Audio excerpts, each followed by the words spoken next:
Hello students, today we will study a topic, its name is stress and strain. और basically ये जो topic है ये belong करता है chapter that is property of materials. और ये जो चैप्टर है वो जिस सब्जेक्ट से बिलोंग करता है that is SOM, strength of material. और जो स्ट्रेंथ ऑफ मटेरियल है मैकेनिकल इंजीनियरिंग में इसे एज अ सोम पढ़ा जाता है। वहीं पे ऑटोमोबाइल इंजीनियरिंग में भी इसे सोम से पढ़ा जाता है। वहीं सिविल में डिफरेंट नेम से पढ़ा जाता है, डोम। एंड वहीं पे अलग अलग स्ट्रीम्स में इसे अलग अलग नाम से पढ़ा जाता है। सो ओवरऑल इस सब्जेक्ट में करते क्या है, इस सब्जेक्ट में हम मटेरियल्स और उनकी प्रॉपर्टी के बेसिस पे उनके अंदर डेवलप हो रहे स्ट्रेसेस और स्ट्रेन्स को पढ़ते हैं। ओके, सो हम क्या करने वाले हैं, today we will try to understand what is stress and what is strain. Stress क्या होता है, स्ट्रेन क्या होता है, ये जानने की कोशिश करेंगे। Okay, so let's begin the chapter. The very first important topic that is stress and another is strain. तो पहले तो बात कर लेते हैं स्ट्रेस की। ये वर्ड आपने बहुत बार सुना होगा। अगर आपने देखा हो, जब भी अभी भी बात करें, आपको कभी भी एग्जाम देना हो या आप एग्जाम की प्रिपरेशन कर रहे हो, you will study a lot to fight that exam। और एग्जाम टाइम पे आपके ऊपर क्या रहता है सबसे ज्यादा? लोड। किसका? एग्जाम का। और उसकी वजह से आपको कैसा फील होता है? स्ट्रेस। तो इस लोड की वजह से आपको कैसा फील होता है? स्ट्रेस। मतलब यानी कि आपको लगता है कि बहुत ज्यादा लोड आप पे है और आप स्ट्रेस फील कर रहे हो। तो ये स्ट्रेस क्या है? फटीग है ये, जो आपके अंदर डेवलप होता है। सो ओवरऑल यही चीज अगर किसी मटेरियल के ऊपर डेवलप हो, या मैं कहूं अगर मटेरियल के ऊपर लोड लग रहा है, like this one is load. तो ये मटेरियल इस लोड को क्या करेगा? रेजिस्ट करेगा। मतलब ये जो लोड है या मैं कहूं फोर्स, ये फोर्स क्या करने की कोशिश करेगा? देखो फोर्स एक्चुअली मैं ओवरऑल कहूं तो तीन चीजें करता है बेसिकली। या तो शेप और साइज को चेंज करता है, या फिर मोशन प्रोड्यूस करता है किसी ऑब्जेक्ट। मैं कह सकता हूं या तो उसे रेस्ट में लाने की कोशिश करता है या फिर उसे मोशन में लाने की कोशिश करता है। तो ये तीन चीजें करता है। यहाँ पे ना ही मोशन की बात कर रहे हैं ना ही रेस्ट में लाने की बात कर रहे हैं हम तीसरी चीज की बात कर रहे हैं दैट इज डिफॉर्मेशन। तो यहाँ पे जो फोर्स है वो डिफॉर्मेशन लाने की कोशिश कर रहा है इस ऑब्जेक्ट के अंदर। और ऐसा तो है नहीं कि जैसे ही फोर्स लगाया जाएगा ये बॉडी डिफॉर्म हो जाएगी। मीन टू से कि ये body deform at a time नहीं होगी। ये बॉडी क्या करेगी? इस डिफॉर्मेशन को रेजिस्ट करेगी।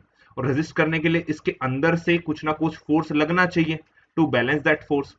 तो जो फोर्स अंदर से लगता है पर unit area, okay, internal force that is acting, और that is acting inside that body to resist the external force। External force को रेजिस्ट करने के लिए जो फोर्स लगता है अंदर से per unit area, that is called stress. Okay, so यहाँ पे इस तरीके से समझ सकते हैं। Here I have a prismatic bar. ये मेरे पास एक प्रिज्मेटिक बार है। प्रिज्मेटिक बार वो होती है, प्रिज्मेटिक बार, पहली चीज तो प्रिज्मेटिक बार का मतलब यानी कि प्रिज्मेटिक का मतलब यूनिफॉर्म होता है। मतलब यानी कि इसका जो क्रॉस सेक्शन है वो यूनिफॉर्म है।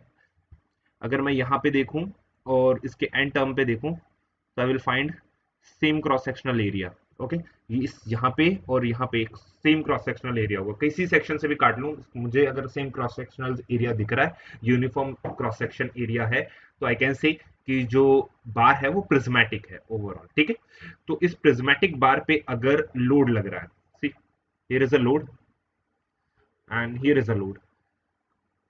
लोड को मैं पी से दिखा रहा हूँ। लोड का मतलब होता है फोर्स। ओके, तो या फिर मैं लोड कह सकता हूँ, फोर्स कह सकता हूँ।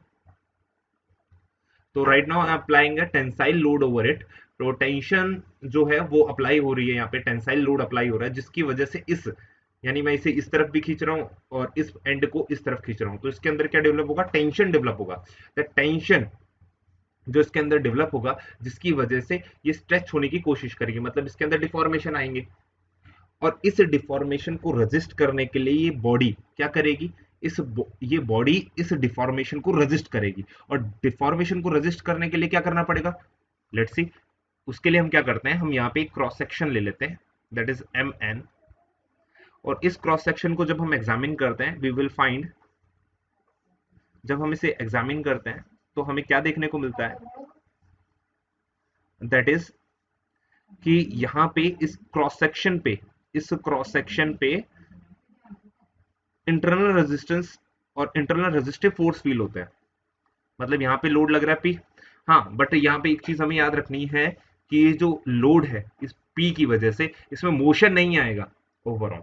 ठीक है, तो यहाँ पे मुझे स्ट्रेस फील होगा जो कि इसके ऑपोजिट लगेगा। ओके, ताकि ये इसके अंदर इसके मोशन को या इस लोड को रेजिस्ट करे। ओके, तो यहाँ पे देखो आप लोड लग रहा है और यहाँ पे क्या है, स्ट्रेस है। और दिस वन इज स्ट्रेस, और स्ट्रेस क्या होता है, लोड पर यूनिट एरिया, मतलब यानी कि यही load per unit area. But यहाँ पे ये जो लोड है वो एक्सटर्नल नहीं है, this load is internal. Internal load है ये, इंटरनल लोड। अगर यहीं पे इस लोड अपॉन एरिया करूंगा तो ये प्रेशर बन जाएगा, यहाँ पे ये प्रेशर बन जाएगा। लेकिन अगर इंटरनल लोड लग रहा है, समझ में आ रहा है आपको, internal load per unit area, तो इसे कहते हैं स्ट्रेस, ना कि प्रेशर। ठीक है, तो प्रेशर और स्ट्रेस में थोड़ा सा डिफरेंस है, दैट इज इंटरनल, यहाँ पे इंटरनल फोर्स होता है और प्रेशर के केस में एक्सटर्नल फोर्स होता है। ठीक है, तो ये इंटरनल है, अंदर से लग रहा है on a unit cross sectional area. ठीक है, अब हम क्या करते हैं, ये जो लोड है, आप ये समझिएगा, ये जो लोड है ये दो टाइप के हो सकते हैं, कंप्रेसिव और टेंसाइल। अभी जो हमने पढ़ा दैट वन इज टेंसाइल, ये हमने जो पढ़ा अभी वो कौन सा है, टेंसाइल। अगर हम कंप्रेसिव की बात करें तो कंप्रेसिव में क्या होगा, कंप्रेसिव में डिफॉर्मेशन हो जाएगा। तो डिफॉर्मेशन किस तरफ होगा, इनसाइड, जिसकी वजह से शेप और साइज चेंज हो जाएगी और जो साइज है वो डिक्रीज कर जाएगी। जो ओरिजिनल साइज है या ओरिजिनल लेंथ है उससे डिक्रीज हो जाएगी लेंथ। ओके, तो उस केस में अगर स्ट्रेस की बात करें तो किस तरफ एक्ट होंगे, सी, अगर ये मेरे पास एक प्रिज्मेटिक बार है और इस तरफ इस पे पी लग रहा है और इस तरफ भी पी लग रहा है, एंड आई से कि there is a no motion, there is no relative motion of this body, body motion में नहीं है या कोई भी एंड इसका मूव नहीं कर रहा, तो उस कोई एंड नहीं, मीन टू से कि ये बॉडी मूव नहीं कर रही, तो उस केस में मैं कह सकता हूं कि इसमें इंटरनल स्ट्रेसेस डेवलप होंगे। बट एक चीज याद रखना, अगर ये ऑब्जेक्ट मूव कर जाए ड्यू टू दिस फोर्सेस, तो it means there will be no internal forces developed inside this body. तो इस बॉडी के अंदर कोई भी इंटरनल फोर्सेस डेवलप नहीं होंगे। तो इंपॉर्टेंट इंटरनल फोर्सेस डेवलप होने के लिए कि ये ऑब्जेक्ट के अंदर डिफॉर्मेशन आए। ठीक है, सो अब देखते हैं हम यहाँ पे कंप्रेसिव है, कंप्रेसिव के केस में क्या करते हैं हम, अगर क्रॉस सेक्शनल एरिया किसी से काट लें that is M and N, we will find कि यहाँ पे इस तरफ इस पे लोड लग रहा है दैट इज पी, तो यहाँ पे क्या फील होगा, यहाँ पे स्ट्रेस फील होगा अंदर की तरफ। ऐसा लगेगा कि ये लोड इसे डिफॉर्म करना चाहता है और ये रेजिस्टिव फोर्स इसे डिफॉर्म होने से रोकना चाहता है। ओके, इस क्रॉस सेक्शन पे, this cross section M N, this cross section is M N. Okay, मैंने इसे काट के इधर से स्टडी कर रहा हूँ, इसको छोड़ दिया मैंने इस पोर्शन को। ठीक है, तो दैट इज सिग्मा। तो ओवरऑल सिग्मा क्या आ जाएगा, sigma is equals to P upon A. अब ये कौन सा स्ट्रेस है, कंप्रेसिव, ये कौन सा है, टेंसाइल। तो हमें याद रखना है कि tensile stress, generally tensile stress is taken as positive, as per sign convention. Tensile stress को क्या लेते हैं, पॉजिटिव लेते हैं, और कंप्रेसिव स्ट्रेस को क्या लेते हैं, कंप्रेसिव स्ट्रेस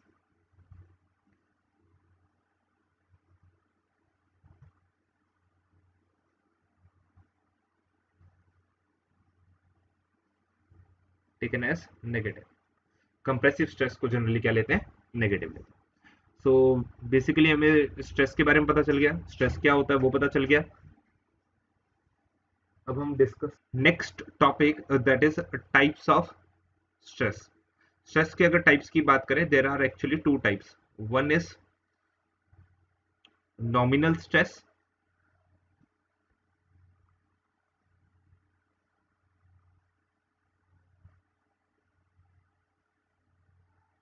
और नॉमिनल स्ट्रेसेस, और second one is actual stresses.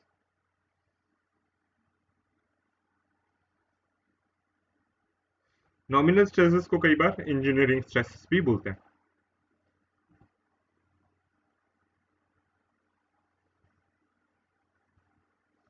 तो ये स्ट्रेस कब देखा जाता है, this stress is actually considered when we are actually applying or we are calculating engineering parameters, या फिर मैं कहूँ हम जब ऑब्जेक्ट को डिजाइन कर रहे होते हैं उस टाइम पे जो स्ट्रेसेस काउंट होते हैं वो इंजीनियरिंग स्ट्रेस होते हैं। वहीं पे एक्चुअल स्ट्रेसेस की बात करें तो एक्चुअल स्ट्रेसेस जब ऑब्जेक्ट लोडिंग के अंदर होती है, मतलब एक्चुअल लोडिंग के अंदर होती है, मतलब यानी कि मैंने ऑब्जेक्ट बना दी, उस पर्टिकुलर मेंबर को बना दिया, उसके ऊपर लोड सप्लाई कर दिए, and then after I will find the stresses develop in that body. तो वो जो स्ट्रेस होंगे वो होंगे एक्चुअल स्ट्रेसेस। तो इंजीनियरिंग स्ट्रेसेस को हम डिफाइन करते हैं कुछ इस तरीके से, दैट इज सिग्मा ई और sigma not, generally sigma not that is P upon A not. तो जो एरिया होता है यहाँ पे वो ओरिजिनल एरिया होता है,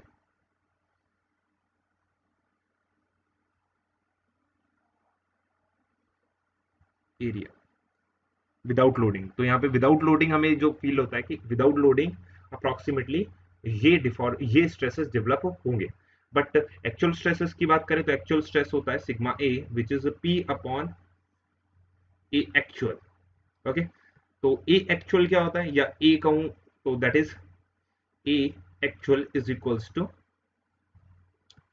ए नॉट, मतलब यानी कि जो ए ओरिजिनल होता है उसमें या तो कम हो सकता है plus minus change in area.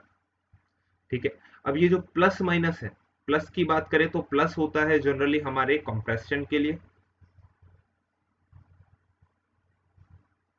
और माइनस होता है टेंसाइल के टेंशन के लिए। तो मतलब ऑब्जेक्ट अगर टेंशन में है तो उस केस में यहाँ नेगेटिव लगा देंगे, और कंप्रेशन में है तो पॉजिटिव साइन लगा देंगे। तो this one is a sign convention for this formula. हाँ, ये एक्चुअल के लिए है। एक बहुत इंपॉर्टेंट पॉइंट है जो हमें दिमाग में रखना है, दैट इज अगर टेंशन के अंदर बात करें, टेंशन में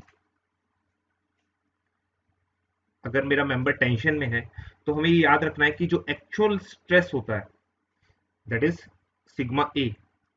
ठीक है, जो सिग्मा ए है actual stress, this one actual stress is always greater than, ये हमेशा बड़ा होता है जो इंजीनियरिंग स्ट्रेस है उससे।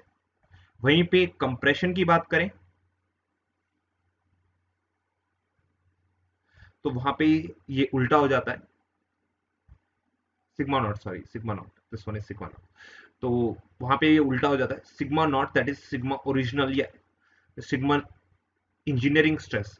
ठीक है, सिग्मा और इंजीनियरिंग स्ट्रेस या फिर मैं कहूँ nominal stress will always be greater than, ये हमेशा बड़ा होगा किससे, sigma A that is actual stress से। ठीक है, तो ये दो पॉइंट है जो हमें हमेशा याद रखने हैं with respect to competition. Next important topic that is strain.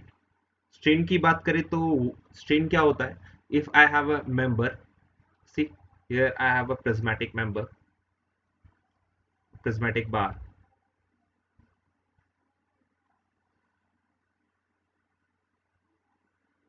Rectangular cross section की मेरे पास एक प्रिज्मेटिक बार है। ओके, और जिसकी लेंथ समवॉट एल है। ठीक है, और इसका क्रॉस सेक्शनल एरिया अगर मैं कहूँ दैट इज ए है। ठीक है, तो क्या होता है कि अगर मैं इस पे लोड लगाता हूँ, सी अगर मैं इस पे लोड लगा रहा हूँ सपोज पी, और इस तरफ भी लोड लगा रहा हूँ पी। ठीक है, तो होगा क्या, इस लोड की वजह से इसमें डिफॉर्मेशन आएगा। Now my load is a tensile force, और या फिर मैं टेंसाइल लोड लगा रहा हूँ, टेंसाइल लोड लगा रहा हूँ। तो कैन यू टेल मी क्या होगा, एलोंगेशन होगा कि शॉर्टनिंग होगी मटेरियल की, very good, that is elongation, elongation होगा।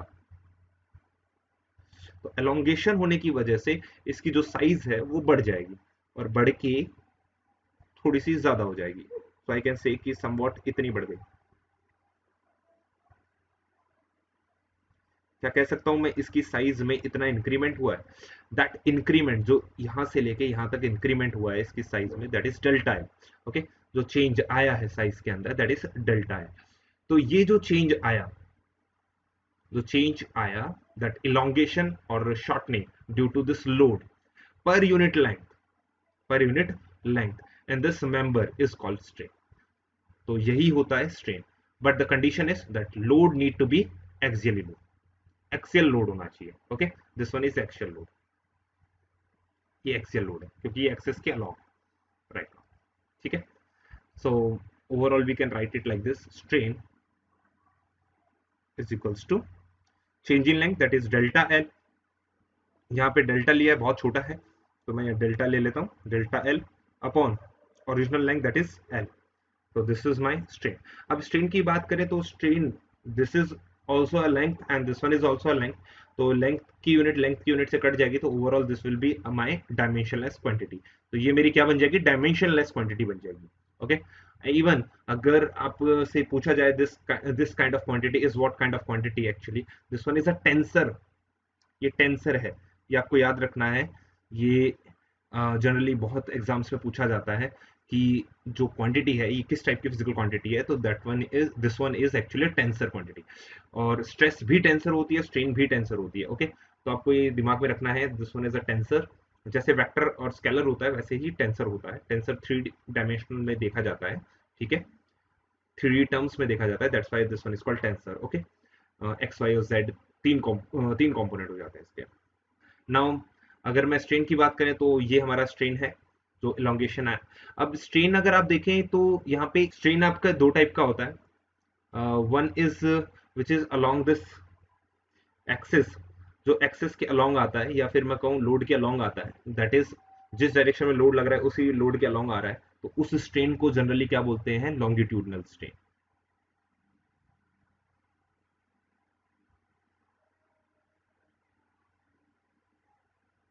वहीं पे एक और स्ट्रेन होता है जो कि परपेंडिकुलर डायरेक्शन में आता है लोड के।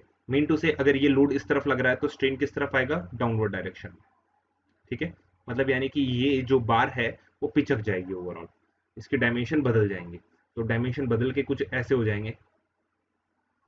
ओवरऑल मैं कह सकता हूँ कि जो डायमेंशन है वो बदल के कुछ इस तरीके के अगर आपको देखने को मिलते हैं,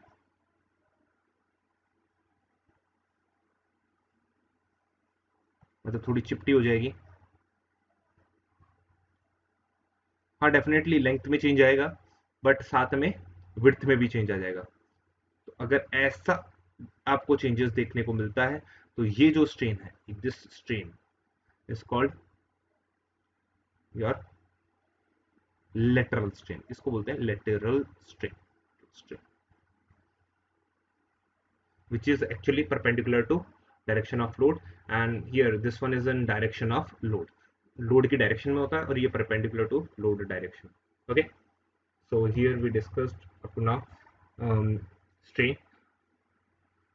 अगर स्ट्रेन के टाइप्स की बात करें तो स्ट्रेन दो टाइप के होते हैं। One is nominal nominal strain and another one is actual strain. Nominal strain की बात करें तो इसमें change in length upon original length होती है, यानी कि लोड अभी अप्लाई नहीं किया मेंबर पे, और उस केस में उसकी जो लेंथ होती है वो काउंट करते हैं। मतलब यानी कि बिना लोड के ये एल नॉट ले ली, और उसके बाद लोड अप्लाई करने पे डेल्टा एल ले ली। ओके, अगर यहीं पे बात करें एक्चुअल स्ट्रेन की, तो एक्चुअल स्ट्रेन में क्या होता है, change in length upon L A, actual length. Actual length तब ली जाती है जब उस पर लोड लगा दिया गया, और लोड लगाने के बाद डिफॉर्मेशन आ चुका है, मतलब कुछ ना कुछ अदर डिफॉर्मेशन, अदर रीजन की वजह से डिफॉर्मेशन आ चुका है। तो जो लेंथ डिफॉर्मेशन लोड लगाने के बाद मुझे मिलती है, लोड अप्लाई करने के बाद मिलती है, that one is L A. Okay, तो जनरली एल ए क्या हो सकती है आपकी, एल ए हो सकती है actual length, that is original length में कुछ एडिशन हो सकता है या सब्सट्रैक्शन हो सकता है ओवरऑल लेंथ का। मैं कह सकता हूँ या तो रिड्यूस हो सकती है लेंथ, या फिर बढ़ सकती है। और आपको पता है ये नेगेटिव, ओवरऑल ये नेगेटिव घट कब सकता है, ओरिजिनल में घट कब सकता है। तो यहाँ पे नेगेटिव साइन कब आता है, नेगेटिव साइन आता है, negative is for tension, tension के लिए हमेशा नेगेटिव लेते हैं, और वहीं पे बात करें पॉजिटिव तो वो कंप्रेशन के लिए लिया। ओके, तो टेंशन नेगेटिव के लिए लेते हैं और पॉजिटिव कंप्रेशन के लिए लेते हैं। So here we have a question: a prismatic bar with a rectangular cross section with a size, that a cross sectional area, that 20 mm into 40 mm. The length of that prismatic bar is 2.8 meter, which is subjected to an axial tensile force of 70 kilonewton. The measurement of the bar or the measured elongation, the measured elongation of the bar is 1.2 mm. Okay, they calculate the tensile stress and the strain in the bar. यहाँ पे elongation आएगा overall, So here we, let me write it over,